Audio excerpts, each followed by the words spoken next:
A Hokie takeover in Charlottesville, basketball, down to the wire, and a tough loss. All about sums up Virginia Tech's visit to UVA, losing to the Cavaliers 80-75 in John Paul Jones Arena.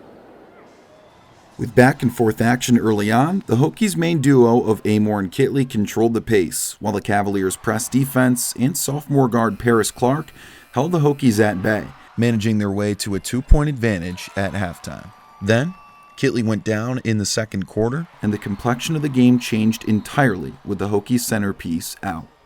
I don't know Kitley's status, and to be honest with you, that's where my mind is. So, but what I can tell you, it was hard-fought game, tremendous atmosphere for women's basketball. I'm so proud of that. While Amor picked up some of the Hokies' weight, so did the heavy presence of Hokies that visited Charlottesville for the game.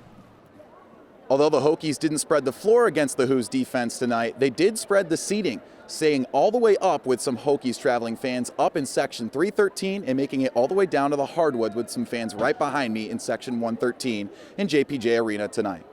And that traveling fan base willed Amor to a ballistic second half, putting away 5 consecutive field goals at one point. She just couldn't miss. But Georgia was terrific, and obviously when Liz went out, she had a different mindset and she had a different look in her eye, and she was carrying us.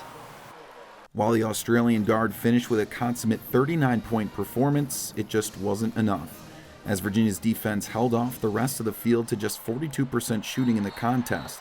A couple of untimely foul calls and travels later, and that was all she wrote in Charlottesville. We played in front of sellout crowds on the road. It means the sport is going in the right way, and I would appreciate it if people recognize it in the right way.